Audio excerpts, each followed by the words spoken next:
Okay. Well, hello, everyone, and welcome to our kickoff event of the C-Suite and CFO Focus of the spring season. The spring, let's bring on the spring, right? Well, I hope your year is off to a great start so far. For me, I still can't believe it is 2025. I'm having trouble still writing that number on documents and checks. Yes, I still write checks, but I think maybe it'll sink in by March. At least I hope so. Well, I'm Anita Vogel. I'm so happy to be here today. I will be your host for the next 50 minutes or so. Some of you might know me from Fox News, where I've worked as a correspondent and most recently a host for the last 24 years. Hard to believe, but yes, almost a quarter of a century. So again, I'm so happy to be here today. And for the next 30 to 45 minutes, we are going to be live streaming our conversation so that CFOs, GCs, CEOs, CHROs, and CPOs can participate on live, of course, on YouTube, X, LinkedIn Live, and other channels. And if you have questions for any of our fabulous featured guests, please put them in the chat. And at that point, we're going to shut off the recording. We'll shut off the live stream so we can all get real and, talk in a protected way and hear the stories that we really want to hear, right? Okay, great. So let us dive right in. We want to start we have a great panel for you here today. Let us begin with all of you, and we're going to give you 30 seconds to introduce yourselves. So please tell us who you are, the name of your company, your role there, and what you do. And we want to dive right in and start. We're going to do this in alphabetical order. So we're going to start with Jeremy Baumann. Jeremy is the CEO of Corporate Security Advisors in Chicago. Jeremy, great to see you. So kick things off for us. Tell us who you are and what you do. Thanks, Anita, and great to see you again. Jeremy Baumann, CEO of Corporate Security Advisors. I lead a management consulting firm of former FBI, former CIA, former corporate security professionals, and we focus on the business aspects, management consulting for Fortune 500 companies and healthcare organizations who are looking to build or rebuild their security programs related to protecting people, executives, assets, and reputation. Thanks, Anita. Yeah. Okay. We'll look forward to hearing more from you later, Jeremy. Next up, we have Adrian Brown. Adrian is the CFO of A1 Garage Doors. Adrian, take it away. Hey, Anita. Thanks for the introduction. So Adrian Brown, originally from England, and I moved to the US about 15 years ago. In my prior life, before coming to America, I worked across Europe and across Asia for a global greeting card company. I met my wife, who's American, in a bar in Hong Kong at 2 a.m. in the morning after a few too many drinks. And then, long story short, ended up moving to America.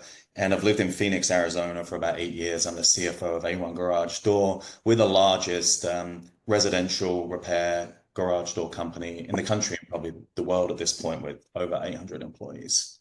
Wow, what a great story. Well, happy to have you in the US of A. Okay, next we have Anne Buckingham. She's the former SVP, Global Creative and Product Development at Disney and 20th Century Fox. Anne, my former colleague, take it away. Thank you, Anita, and it's great to be with you again. It's so wonderful here. As Anita said, I'm Anne Buckingham. I'm a former Disney executive and 20th Century executive. Currently now I have a company called AMBC Consulting. What we do is we tell compelling stories and disruptive market approaches to creating cultural moments. So basically we work with brands, entertainment companies, and retailers to really connect with their customers and bring their stories to life and solve any problems that anyone really has. Wow, exciting. And we all need a little bit of that. All right. Yeah. Next, we have Doug Kooren, the former CFO at Tillamook in Portland. And, we all love Tillamook cheese. Doug? Yeah. Hi, everybody. This is Doug Kooren. I'm the former CFO of Tillamook in Portland and currently an adjunct instructor in the MBA program at Portland State University. I'm looking to extend my career into board and advisory opportunities after a decade in CFO roles at various food businesses. So thanks for having me. Yeah, fantastic. Happy to have you. Next, we have Rita Norton, CEO, Washington, D.C. based former lead lobbyist for Amgen, Roche, have to tell me how to pronounce that, and AmerisourceBergen. Rita, welcome, and so good to see you again, my friend. Thank you, Anita. Yes, I have my own consulting firm. I advise corporate clients primarily on risk, regulatory risk, health policy. Following a long career in the health pharmaceutical world, as Anita already explained. So happy to be here. Thanks. And Rita does a little bit of everything in Washington too. We'll talk about that more later. All right, next we have Robert Purcell, CFO, Billtrust, formerly public, now private equity backed. Robert, welcome to the show. Tell us about yourself. Thanks, Nina. Yeah, pleasure to be here. Thanks for having me. So CFO of Billtrust, been here for 2 years since the take private, came in with EQT, purchased Billtrust. I've been in fintech now for probably 12 years. Love it, absolutely love it. It's just a passion of mine.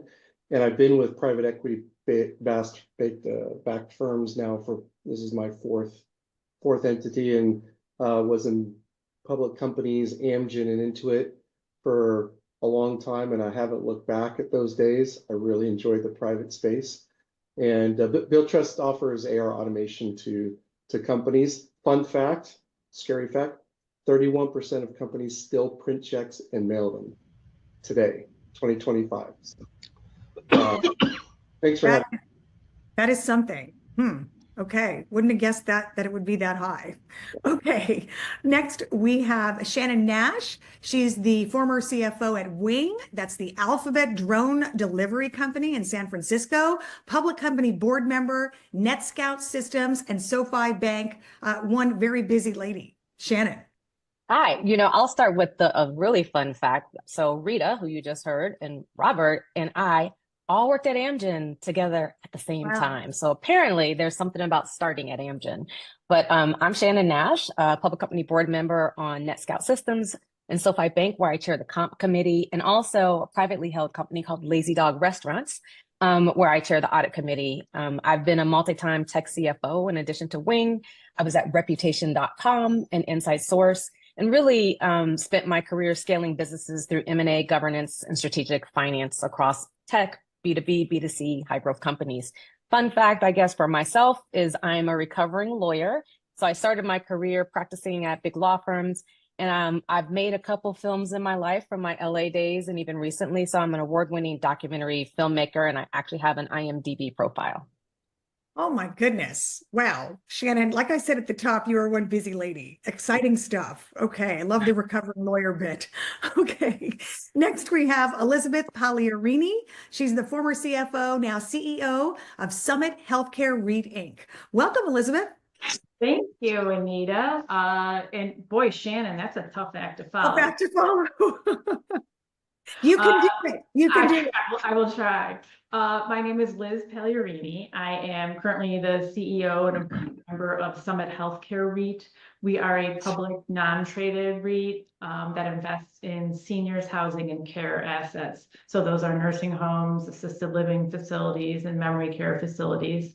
I'm also an independent director and chair of the risk committee of First Foundation. It's a New York Stock Exchange company that has 2 wholly owned subs, a bank and a registered investment advisor. And I just recently moved to the Nashville area of Tennessee. I'm one of the many in what I call the exodus from California. I moved here with my husband and my other, the other love of my life, my German Shepherd. And I'm absolutely loving it here and great to be here. Oh, that's great. Well, terrific. Thank you so much. All right. And finally, we have, last but not least, Jenny West. She is a Denver-based CEO, expert on workplace design to engage, get this one, neurodivergent talent. Wow. Jenny, what is that? And tell us about what you do there. Absolutely. Well, I mean, first and foremost, my career has been spent in design and change management and really helping Fortune ones and really any occupier navigate all the disruptions that might influence and change your office design to better serve your people. So you can imagine anyone in this space has been very busy since COVID with the advent of remote work and hybrid work and really, generational shifts. So I live here in Golden, Colorado, and I help companies really meet the evolving demands of their people and translate that innovation into new and relatable designs for their corporate offices. So it's nice to meet you all. Great. Well, I can't wait to hear more about that, Jenny. Thank you so much. Okay, I want to go right now to Eric. Eric Hebel from Hebel and Company, because we want to make sure we get him in the show. He has something really exciting to talk about.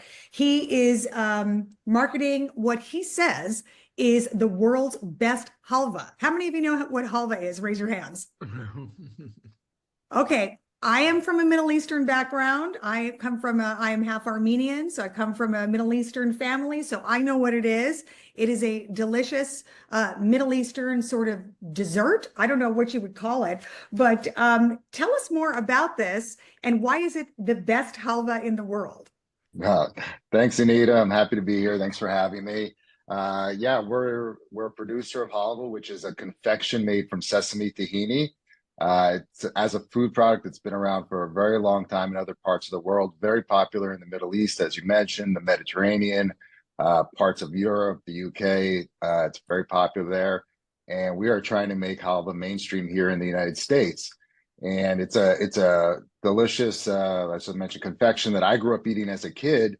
And then fast forward many years later in life, we are a family-run business. My brother just had this epiphany of like, why is there no great halva made in the United States?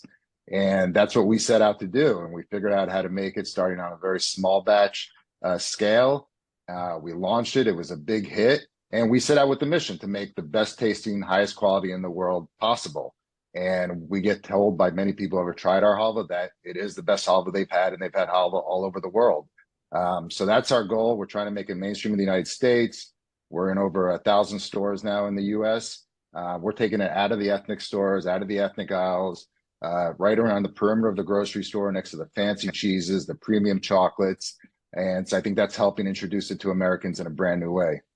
And I would say just like, 20 years ago, nobody knew what hummus was. 10 years ago, nobody knew what tahini was. I think halva is going to be the next big thing. It's like we're right on the verge of it blowing up as a category.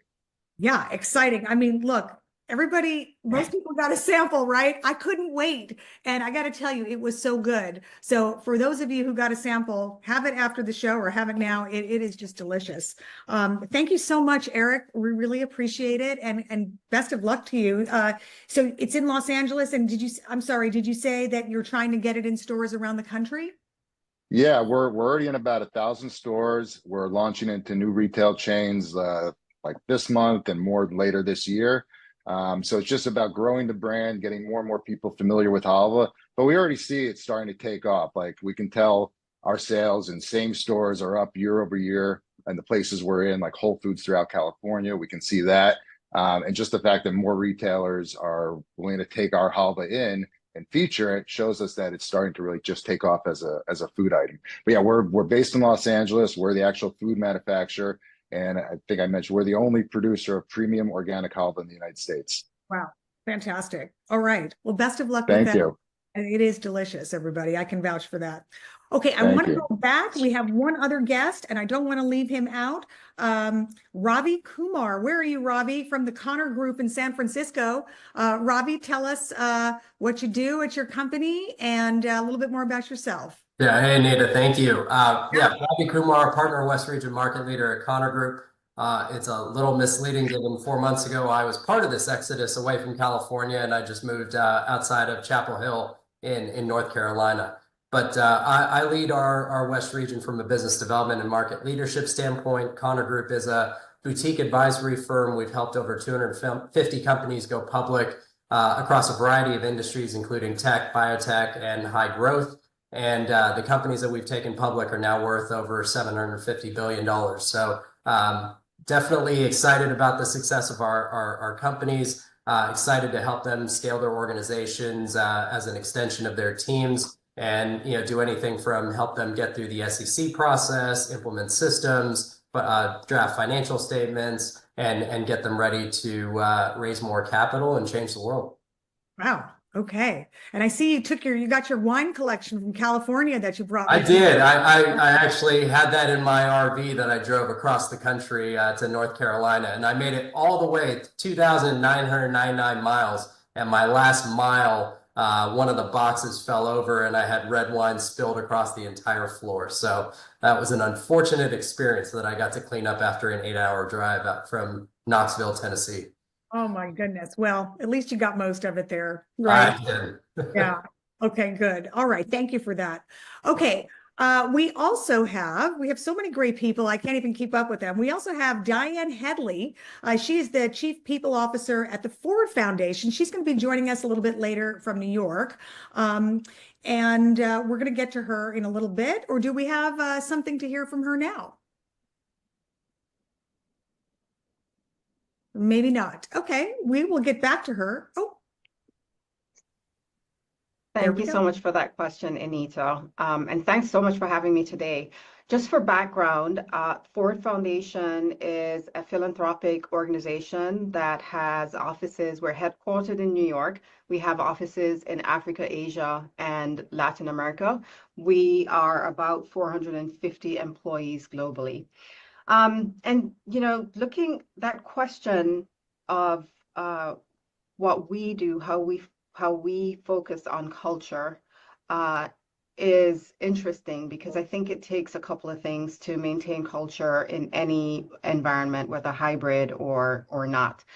The first is clarity. You have to be clear about the culture that you want, and just acknowledging that culture is every interaction that we have. That's actually what makes up culture. It's the one-on-one interactions, it's the processes that we go through, it's the interactions within teams, and it's the interactions with leadership. But we all have a stake in culture. The second thing is intentionality, because even with the best of intentions, good culture doesn't just happen. We have to, as I said, have clarity about what good culture is for us. And then secondly, be intentional about making sure that we're curating that culture, that we're fostering that culture. We also at Ford, we recognize, and I think this is true for any organization, that managers have an outsized impact on how staff experience the culture. And so in our work, we have focused on upskilling managers first. And we've upskilled them through a tool called the Intercultural Development Inventory. And it's an assessment that looks at how one engages with difference. Do you see difference even? Do you gravitate toward your commonalities? And if you do see difference, how are you engaging with it? Are you being curious about the difference that's there? And when I say difference, I mean any kind of difference. It could be differences in perspectives related to a strategy. It could be differences in communication styles. How are we engaging with those differences as we come across them? Because you can imagine that in developing a strategy, engaging with curiosity might be helpful, right? Teasing out things that would not otherwise surface in strategy development is interesting. And as human beings, we tend to go to what we have in common. So this is something that we're really working on with managers first, but our intention is also to roll this out to all of our staff so that we have a common language and a common approach to engaging with each other. And as I said before, just recognizing that we don't typically gravitate toward engaging with difference with curiosity. And so, like I said before, we have to be intentional about doing that. Okay. Thank you, Diane. And that's so true. Good culture in the workplace doesn't just automatically happen. It doesn't appear out of nowhere. It has to be created. So all good points there. Right now, I want to go back to Shannon Nash. So let's bring her in. Shannon, you obviously are a very busy person with your hands and a little bit of everything. You know, all the places that you mentioned that you worked at, Google, Amgen, you've been on public company boards. So we're coming into the third month of the new year now. What are you seeing out there in terms of business and deals? What's the climate in terms of access to capital and growth opportunities? What are you seeing? Yeah, no, thanks for that question. You know, as you said, we're about to enter the third month of the year.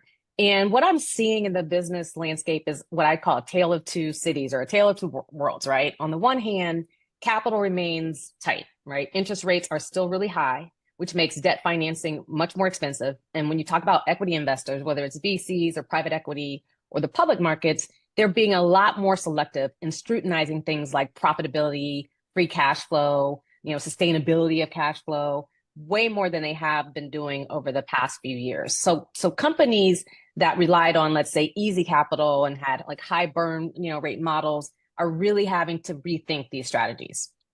Now, on the flip side, there are still growth opportunities, especially as we all know in sectors like AI and fintech. You know, climate tech, I think there's still a lot of like growth that is there, even given some of the regulatory potential issues. So if there are areas that are really driving what we would call innovation, I'm seeing investment is still being made in those companies despite the macroeconomic pressures and maybe even some of the, you know, the things that Rita will talk about coming from DC. So in tech, we continue to see, you know, businesses shifting from what used to be growth at all costs, right, to a more disciplined, profitable growth model, where significant focus on operational efficiency and where leaders are really being asked to streamline costs, improve out their unit economics, and make sure they're sustainable. Now, from a board perspective, from my board seat, we're seeing the conversations really be super hyper-focused on capital allocation discipline. So companies are being way more thoughtful about where they invest their money, whether it's organic growth, M&A, returning capital to shareholders. Boards and executive teams are really looking closely more than ever to ensure that every dollar, every cent is being put to work in a way that drives long-term value. And so for companies that are on the fence, those that are not necessarily in AI, for example, but they're really trying to figure out how do you move to the next level here, you know, they're gonna really have to be very, very disciplined in making all these strategic decisions. So the key for them is being proactive rather than being reactive. Business models are going to have to go right back to the fundamentals, like I said before. So things like, is there really product market fit? Is it still strong? Are there opportunities to pivot or diversify our revenue streams? Can operational efficiencies really buy us more runway? It's critical to assess things like partnerships and M&A opportunities. All of this may mean the difference between, you know, thriving and, quite frankly, survival for these companies. Well, beyond the sorry. Oh, that's okay. I'm going to have to stop you right there. We could listen to you all day because this is great advice, but I got to get the other people in. So thank you so much. No worries. Really appreciate it. I want to move on to Jenny. Jenny, you know, you're a CEO focused working with, like we said, this neurodivergent talent group. Just tell us a little bit more about that and why companies are focused on recruiting that group and retaining that talent. And I just want to ask everybody if you could keep your answers to about a minute so that we can squeeze everybody in. Okay, thanks. Yeah, you bet. So for those of you that this may be a new word for you, neurodiversity, it's defined as a natural variation in cognitive processing, sensory perception, and learning. And what we're finding is that 20% of our workforce identifies as being neurodivergent. And yet this is a huge gap and opportunity to design for in our workplaces. And leading companies, they are strategically acquiring this talent. They are finding them, they are training their managers, they are really hiring differently, interviewing differently, managing differently. And often what is missing is the intervention we need to make within our physical offices to address sensory issues. So, you know, very quickly, Anita, offices are usually built for efficiency, and they've really moved toward like collaboration first. Well, this can really be a top challenge with those with sensory issues. It can be overwhelming, noise and smells and interruptions.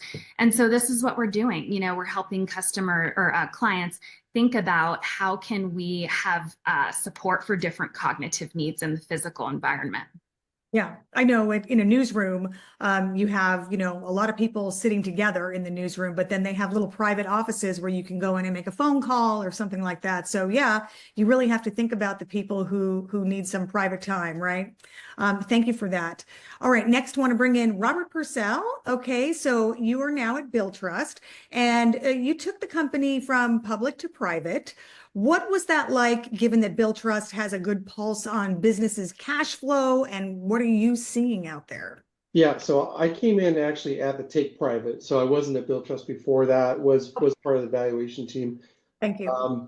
The part that I found really interesting is that this is at the heart of kind of like our economy, right? Billtrust, given it sits with its products around accounts receivable, it sees not only the cash inflows of several thousands of customers, but we see the other side of it. Given our two-sided network, we can see the payables coming in as well.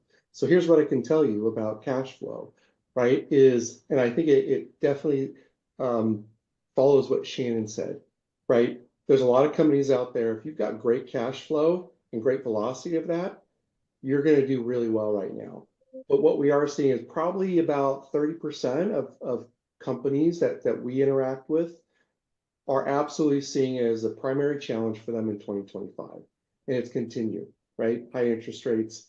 And if you don't have great velocity, it's going to be really, really tough out there. And so they're focusing on a lot of things, right? They're looking at how do they improve their cash flow metrics, whether it's stronger receivable processes. They're looking at optimizing vendor payments. You're going to see a lot of companies starting to lengthen their time to pay, and looking at cash forecasting tools so they can kind of just get better at what they're doing. So it's still at the top of folks' concerns.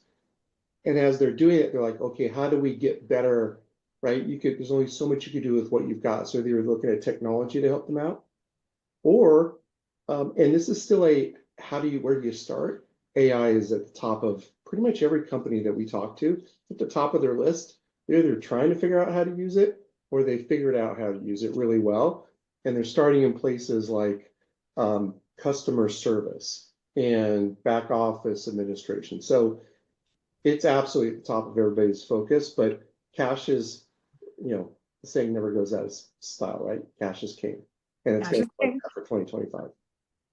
Yeah, that's true. Nothing will replace cash, but sure, AI is at the top of everybody's list. And I feel like, we're seeing and hearing new things every day coming out of Washington. So I want to go to Rita Norton, because you have spent so much time in Washington and really understand the way the place works. So, people are looking and they're saying, okay, there's a lot of activity. What's going on? On Tuesday night, the House GOP passed their budget. So that's setting up things for Trump to implement his financial plan, tax cuts, et cetera. How are you advising your government relations clients? Wait and see, or take action now before things happen? What are you telling people? Well, I'm trying to say keep calm.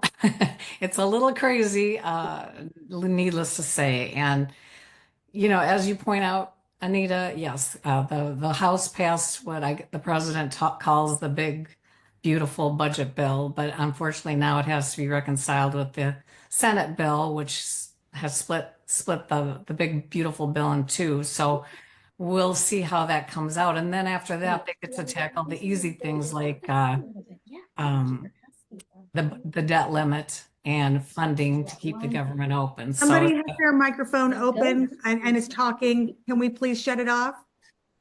Thank you. Okay, go ahead, Rita. Okay. In terms of the business community's greatest concerns, I would have to narrow that to tariffs and tax cuts and government funding of government contracts. Because, of course, with the new cabinet member, Elon Musk, and his government budget cutting, the status of government contracts is really of great concern. A lot of money is frozen. It's all gone now to the legal. So there's a lot of legal deliberations trying to stop some of these drastic budget cutting. So anyway, the tariffs, the president sends mixed signals every day of when and where those tariffs might be implemented. So those are a great concern. And then in the healthcare industry, of course, the whole pharmaceutical pricing issues, again, cutting Medicaid as part of the budget cutting. And with Robert Kennedy Jr. as the new Secretary of HHS, the vaccines is a very important, very hot issue and very much on the table. So, lots to watch, lots to be concerned about. There's been a barrage of executive orders, which is the president moving ahead without legislation to change policy and laws. So, my clients are very concerned and for good reason, and we'll see how things play out. But we've got a lot to deal with in the coming months. Yeah, a lot to digest. And like you said, let's see how things play out for sure. Thank you, Rita. Appreciate that. All right, let's go back to Jeremy Baumann from Corporate Security Advisors. Jeremy, you were in the news a few months ago. The big story with the United Healthcare CEO being murdered in almost broad daylight. It was still dark, but approaching daylight there, right on the streets of New York City, down the street from Fox News. Very, very public place. So how are you advising your clients since this horrible incident? And how are companies and boards reacting to this? Yeah, definitely a tragic incident, and even more so, I think the way the sort of public sentiment fell behind the murderer in this case was very shocking and surprising to companies and boards. We've been advising our clients to reevaluate their executive security programs to ensure they've got executive risk assessments in place and to look at their security programs overall to make sure that they've got the appropriate mitigation strategies in place. I think almost universally, probably the most interesting aspect of this has been that boards universally have been turning to their executive management teams to make sure that leadership teams are putting the right mechanisms in place. And that has really created a lot of demand in the security world to ensure that executives are thinking about their security programs in the right way. For instance, as we think about the cost of having executive protection, it's an enormous cost to have a 24-hour security program. So what can we do from a risk monitoring standpoint to understand which executives need what level of coverage? Also, our team has been working to start to change SEC regulations around the disclosure of security in the proxy statements. So today it's an SEC requirement. Security is classified as a perquisite and as such has to be disclosed, especially for named executive officers. So as we think about the chilling effect that can have on executives who really don't want to seem like security is this extravagant service that they're being provided, we're working to try and change that particular aspect. So there's a lot going on in this segment right now. There's a lot of new, I would say, consciousness about how much security can impact the bottom line, or lack of security can impact the bottom line for an organization after this event. Yeah, like you said, a lot going on there, and we're going to all be watching that. Thank you so much, Jeremy. I just want to remind everyone, just keep your answers to about a minute so we can get everybody in. So much information, I know, but do your best there. Next, I want to bring in Liz Pallerini. Liz, you're the former CFO and now CEO of a healthcare REIT, working with operators of long-term and senior care facilities.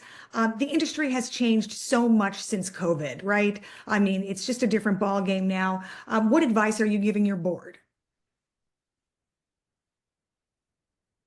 Oh, we can't hear you, Liz. I wanted to make sure I wasn't talking and interrupting. Oh, thank you. Thank you. Okay, go ahead. Okay. No, you're absolutely right. The industry has changed dramatically since COVID. And I would say that, while we kind of have moved past the acute phase of COVID, there are still a lot of significant challenges. And one of the biggest of those is Medicaid reimbursements. Medicaid reimbursements, which is how most of skilled nursing or nursing homes get paid. They just haven't kept pace with inflation. And that's made it really difficult for nursing homes with high Medicaid populations to achieve profitability, but even break even. So that's caused many of them to close their doors. And with our aging population, our baby boomers, the silver tsunami, the last thing we need is for nursing homes and other senior care facilities to close their doors. Compounding that is now there's major changes at CMS, as we all know, with the new administration, and potential for more Medicaid cuts from the current administration. So it's pretty challenging as far as what my recommendations to the board. I mean, we really have to be focused on, we buy the real estate. We're not operators. We buy the real estate, but that houses the facilities. But we work very closely with the operators. We do consider them partners, and we really have to focus on operators that are innovating care models to meet the evolving needs of the aging population, and also who are leveraging technology to enhance care and operational efficiency, because we're going to need that. We lost a lot of workers during COVID. About 240,000 workers left the seniors housing and care industry during COVID, and I don't think we've even gotten half of those back.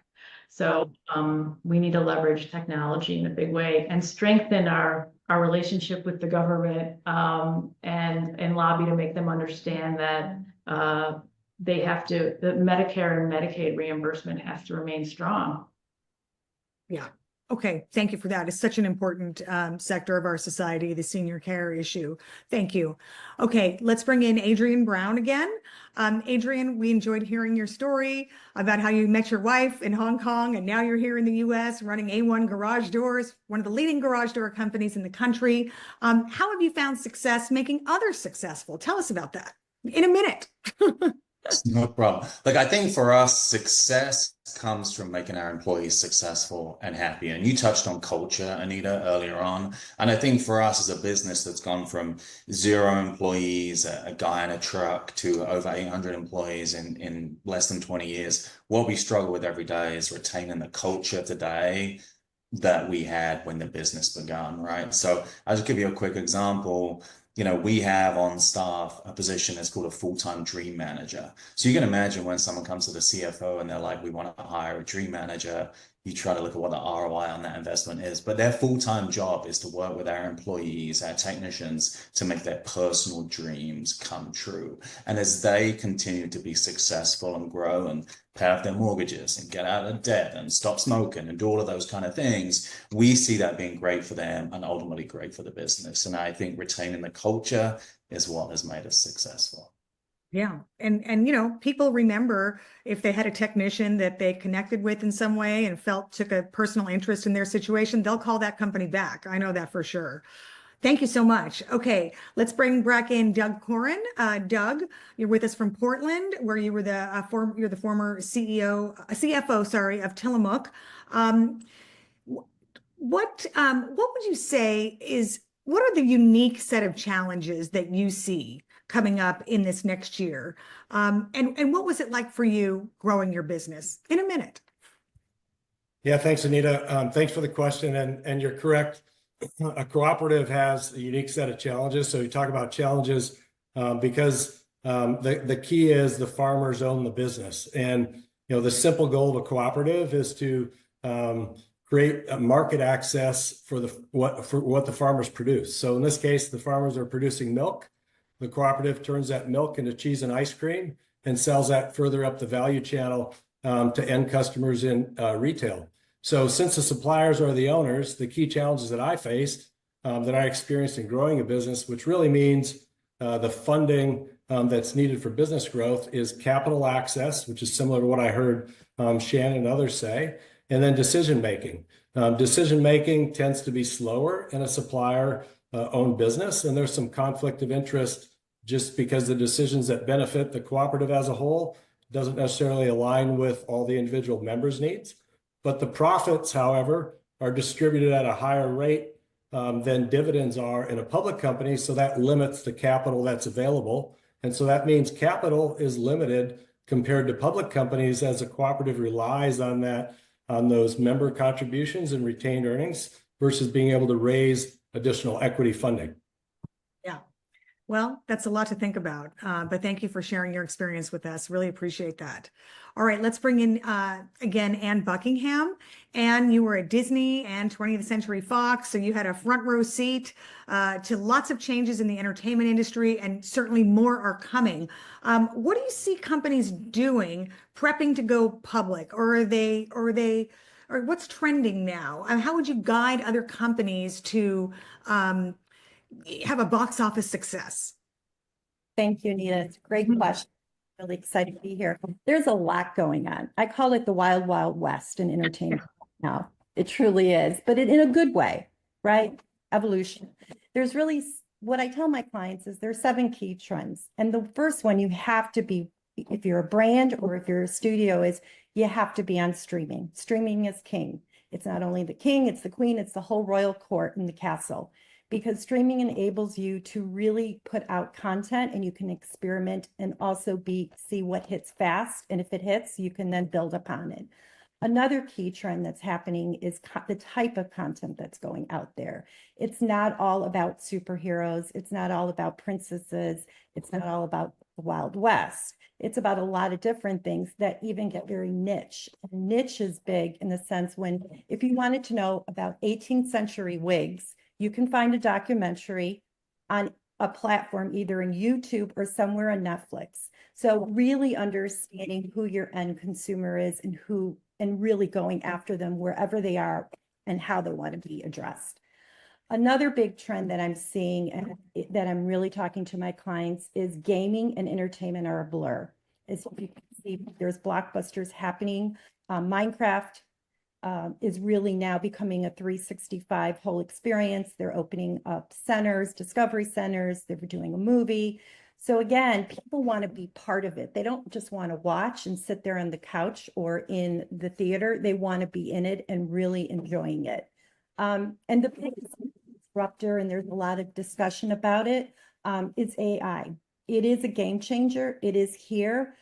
It's exciting, but there's also a lot of scariness. So I think really kind of how that unfolds in the next year or two is going to be really interesting because what it's doing, everything from script writing to special effects, is just amazing. So more to come on that. Yeah, And AI is just unbelievable, and we see it, already in so many streaming products and movies. I'm gonna have to cut you off right there because I got to get to Ravi, but yeah, but I feel like movies are coming back too. Paddington in Peru was just amazing. I just saw that. it is. It's all about the Barbieheimer release kind of look. So all happening, all good. Entertainment is going to be going. So, but just in different ways. Absolutely. Thank you, Anne. Appreciate it. All right, last but not least, Ravi, let's bring you back from the Connor Group. You just hosted a big conference in New York at the Stock Exchange. What's the mood out there? What are you hearing? Are you talking to companies that are prepping to go public, or are they still kind of sitting behind the scenes on their hands? Yeah, absolutely. Thank you, Anita. Yeah, we hosted our 12th annual IPO summit at the New York Stock Exchange. Trying to be as impartial as possible, but it was, an enthusiastic event. I thought we had a great audience of over 715 companies, 600 domestic, 115 international. I think that the buzz for the capital markets and the IPO market rebound is real. We kept calling it the IPO spring. The last 2 years have been improvements from the IPO lull in 2022, and we see that momentum continuing. So I try to use the analogy of those toy cars my kids used to play with that you pull back and then they like shoot forward. So I think with the new administration, we're going to see more of a company-friendly SEC. We'll probably see a company-friendly FTC, and so we'll expect more IPOs, M&A transactions, and also private equity and venture capital firms that have been sitting with their portfolio companies, possibly for a little bit longer than they were hoping, and trying to give some liquidity to their companies and their investors. Okay, fantastic. Thank you for that inside look there. Appreciate it. Okay, now I just want to take a few questions. We have like 3 more minutes before we wrap up. So I'm seeing some great questions in the chat. This one comes from, I'm hoping to pronounce this name right, Edwidge Robinson. And this is to everyone. This is a great question. What is the biggest leadership challenge facing C-suite executives in 2025, and how are you addressing it? Who would like to jump in on that? Anybody feel strongly about that question? The biggest leadership challenge facing C-suite executives in 2025? Put a hand up. Anybody? John, are you seeing anybody that wants to jump in on this? Anita. Oh, here we go. Here we go. Okay. Yeah, Robert, go ahead. Yeah, I could jump in. I think we've got a lot, but one of the biggest ones that we've been looking at and spending a lot of time on is how do we make sure we kind of continue to keep the culture going in the organization. There's so much change happening, and certainly as we kind of take in what's happening in our government and changes there, making sure that we kind of keep our culture tight.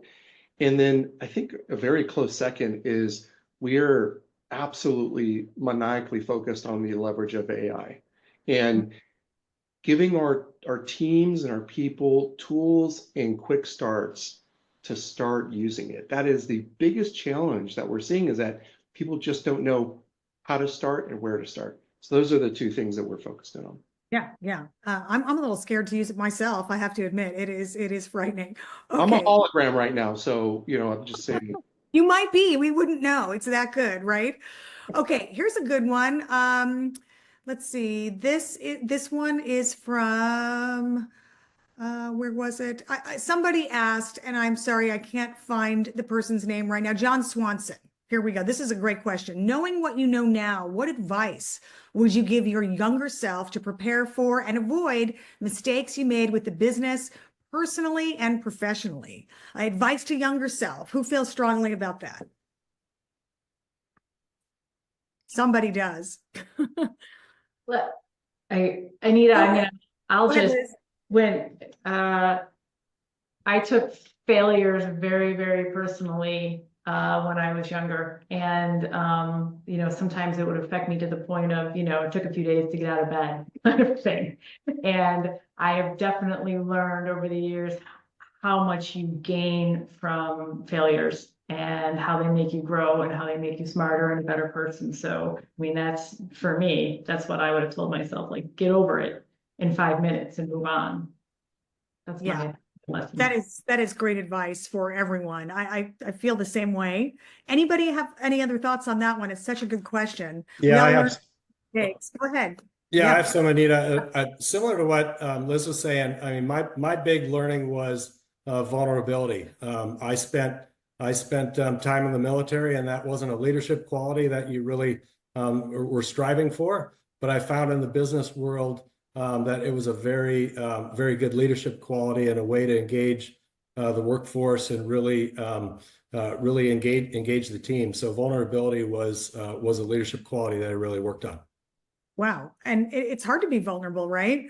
It kind of goes in line with, you don't want to make a mistake, but then you learn from that mistake. So does anybody else have advice about talking to your younger self? I do, Anita. Yes, Anne, go ahead. Perfection stops progress. I'm the type of the overachiever. It's got to be perfect. It's got to be perfect. If you're constantly doing that, you're never going to get to your end goal. So I think really it's all about not being so perfect, because, to Liz's point, failure, it's part of failure. Yeah, that's so true.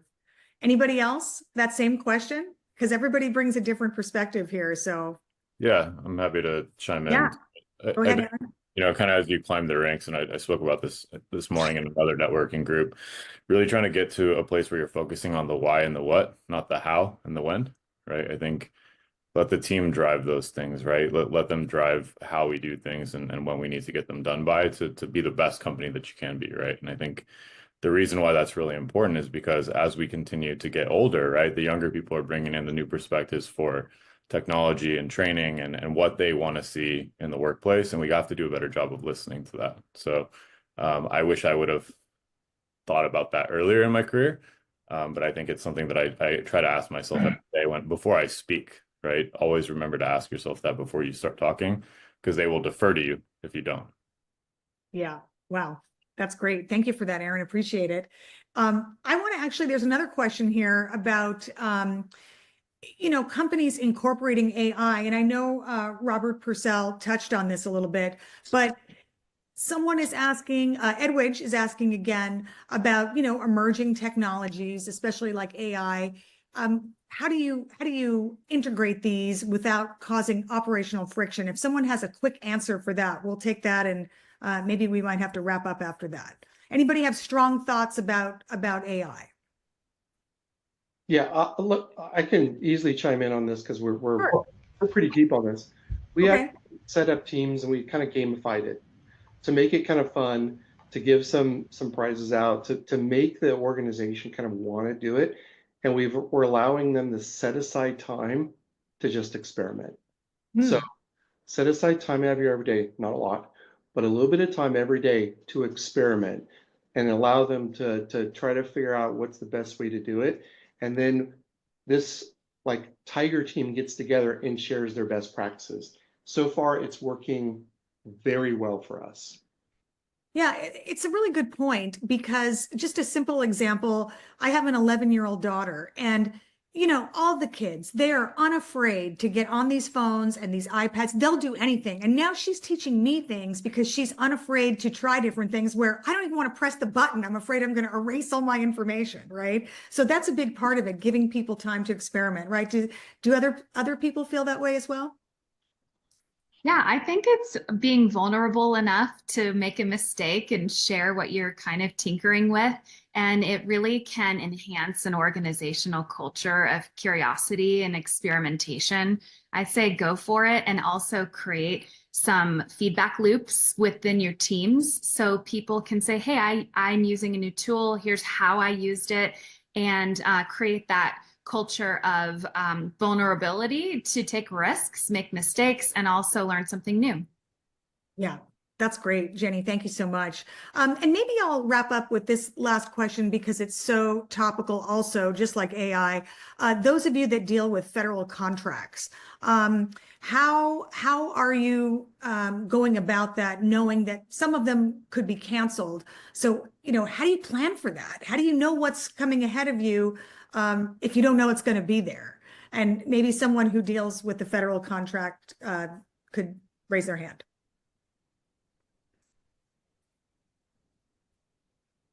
Rita, I know you do. There you are.